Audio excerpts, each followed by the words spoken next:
Pepe, you're welcome to the programme. The fighters in Latakia, they do enjoy the support of Turkey. Why would Ankara, and this is something we've been trying to get our head around, support people who shout a battle cry of the Islamists, the terrorist group here? Well, look, let's start with T.S. Eliot, the hollow man, you know, the famous poem, The Hollow Man, the stuffed man, head filled with straw. The problem is now we have a hollow man with a pathetic excuse for a caliph or a sultan, Erdogan. And he's going completely crazy because now not only Russia, as President Putin did at the G20 in Antalya, but also the Europeans have identified clearly the very close links between the Erdogan machine, the AKP party, Turkish intelligence, Turkish police all over, smugglers all around, directly and indirectly with Daesh and Jabhat al-Nusra. There is a paper, a research paper at Columbia University, that it's not an exhaustive research, but it details, like, you know, by the millimeter, all these interactions. So not only Ankara directly is supporting all these trends of Salafi jihadism, from Jabhat al-Nusra to Ahrar al-Sham to Daesh, but they offer logistical support. They buy their oil because they can have cheap oil for many different regional powers in Turkey. They facilitate a corridor in many different places of the Turkish-Syrian border. Like we have Erdogan on the record saying, for instance, that the town of Jarablus is a red line. Jarablus happens to be one of the key crossing points for everything related to Daesh and other Salafi jihadi groups, weaponizing, oil smuggling, traffic of jihadis.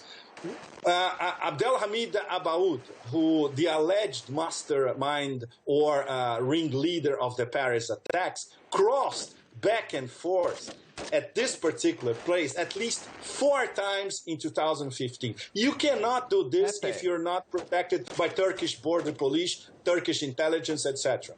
Sorry for interrupting, because I just want to get your thoughts on a whole range of issues here. The information is coming into us thick and fast. But just in general, first and foremost, could this incident actually be a sign that the West needs to change its stance in the conflict? No, it's much more complicated than that. First of all, we have to look at Erdogan's motivations. He's absolutely terrified by the fact that collusion between Ankara and Turkish intelligence and Turkish police with Daesh is being unmasked, not only by Russia, but also by the Europeans, and even by research purposes in the United States, for that matter. He lost his bet on having a no-fly zone, which the Turks were calling safe zone, inside Syrian territory, 35 kilometers deep, and it happens to be an area that very close to the incident that happened today. If you look at the map, it's more to the right. It's about 50, 60 kilometers to the right, if you look at the map, in fact, between Afrin and Jarablus, in fact.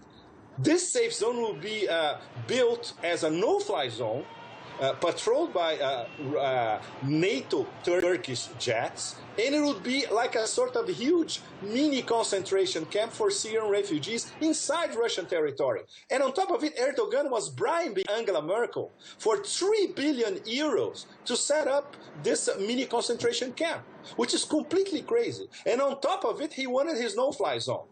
When he saw that he will never have his no-fly zone because Russian planes are, and the Russian campaign is actually going after not only Daesh, but all strands of Salafi jihadism along the Turkish-Syrian border, this can be read as a provocation. It's a way for Erdogan to bring NATO to the table. So the discussions at NATO, extraordinary meeting, they are already saying that they're not going to invoke Article 4, which means an attack. And there was no attack on a NATO member. In fact, it was a NATO member that attacked Russia. This is even worse. So they are implying that Russia will retaliate. The Russian response is going to be much more calibrated, will be colder, it will be swift, and the Turks will have it when they cannot see it coming. Pepe Escobar,